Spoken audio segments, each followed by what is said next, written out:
yanakidhi mahitaji yetu sisi kama watu wa production. Na kwenye ubora tunaangalia paramita nyingi sana kuhakikisha maziwa yanakidhi bora wa production ya yogurt. One of the parameter ambao tunafocus nayo ni density, niambiwa nadhani ila sana. That's the easiest parameter to measure. Uzito wa maziwa, tunataka tujue maziwa yana uzito unaotosha, kwa sababu kuna some ya wafugaji anawezekana akatokea maziwa lakini ameongeza maji. Kwa hiyo it's our responsibility to make sure kwamba tuna maziwa ambayo hajaongezewa maji. Sawa. Inawezekana hakuongeza pia, lakini lishe ya ng'ombe haikuwa sahihi. Kwa hiyo inawezekana ng'ombe mwenyewe ndio alizalishia maziwa ambayo ni mepesi. Ikileta kwenye production itazalisha product ambayo haifikii viwango vya sisi tunataka. Kwa lazima tu check the density.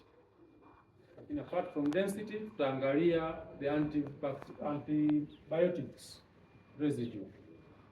Huyu mnyama kama ni ng'ombe alitibiwa, kuna period tunampa kabla ya maziwa kutumika na binadamu, ku avoid zile residue za antibiotics usiende kwa mlaji, lakini zisababishie matatizo wakati wa kuprocess ya maziwa.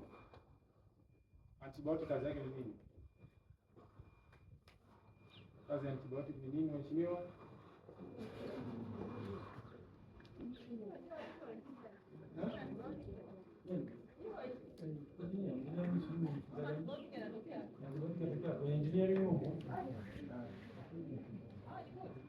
Agribusiness waliambiwa kilimo biashara inalipa sana huko 295.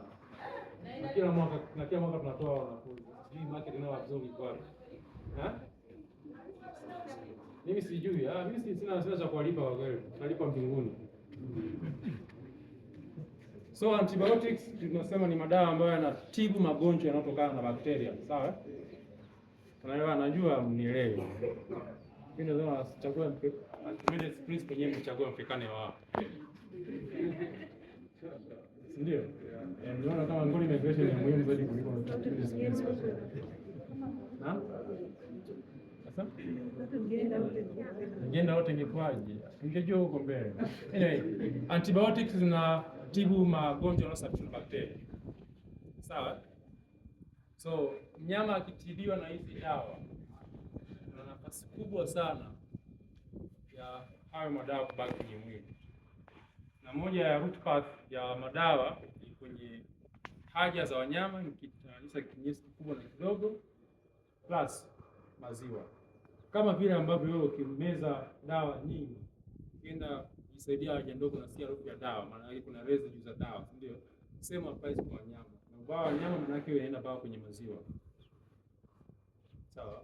Na ina affect vipi? Maana yake mtumiaji wa haya maziwa pia akitumia anapata risk ya kuwa na shida ya develop antimicrobial resistance, kwa maana kutumia dawa za bakteria zinakuwa hazifanyi kazi. Ushasikia hiyo kesi kwamba mtu anapewa dawa kama ni ya malaria lakini haifanyi kazi kwa maana mwili wake una antibiotics nyingi. Kwa hiyo inafanya asiweze kuoperate yani kutibu magonjwa yanayosababishwa na bakteria rahisi. Sawa. Lakini kwetu sisi watu wa processing, kwa sababu tunatengeneza yogurt. Yogurt ni product inayotokana na fermentation. Sawa? Fermentation kwa Kiswahili tunasema tunachachusha, lakini tunatumia bakteria. Lakini bakteria ambao ni good bacteria. Sawa, ambao tuna select kwa process, kwa tunajua wanazalisha nini. And that's why tuna encourage you kutumia maziwa au bidhaa zile kwenye fermentation za viwandani, kwa sababu kiwandani tunajua tunatumia aina gani bakteria na anazalisha nini. Sawa? Unaona? Contrast nyumbani tunatengeneza mtindi, mkiacha tu maziwa yataganda. Ni bakteria yule anafanya kazi, lakini pale hujui chochote kinachoingia kama anasababisha magonjwa juu ya utaji. Sawa? So that's what we encourage sana kutumia bakteria ambao tunaita salatati. Sawa? Kwa avoid hizo risk. The same principle why tunaruhusu konyangi na vilevi vikali lakini tunakataza pombe. Sawa, zote ni spirit. Tofauti ni kwamba huyu mmoja anaifanyia kiwandani, kwa anajua bakteria waliofanya hiyo kazi ni nani, anazalisha nini. Yule mtaani hajui hata ni nini kinafanyika. Sawa. Kwa avoid hizo risk za kiafya, that's what I encourage fast food processing. Now, au bakteria ikishachemsha maziwa, lazima niachemshe maziwa niue kama kuna watu wengine wanaoue. Nikimaliza kuyachemsha nitayapoza mpaka temperature 45. Sawa? 45 ndio temperature optimal kwa ajili ya kuzalisha yogurt. Sawa? Kama vile wewe ambao wewe kwenye aina fulani ya mazingira unafanya kazi vizuri. Hao wanavyovuga hivyo, kama kwenye temperature fulani na aina fulani ya bakteria, hasa wa yogurt, wanafanya kazi vizuri kwa temperature ya fulani. Sawa? So nikisha poza maziwa kwenye temperature 45, nitaongeza hizo bakteria kwa concentration yangu ambayo nataka mimi. Nitaacha afanye fermentation kama mnavyoacha nyumbani. Lakini mimi nitaacha ndani ya masaa 4 tu. Baada ya hapo nakuja kuiangalia hiyo product kama iko tayari au bado.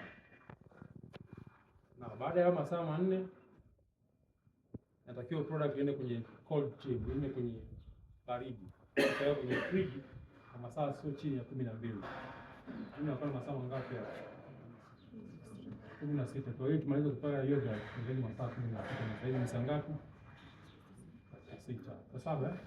Sasa masaa kwanza sasa yogurt itakuwa tayari.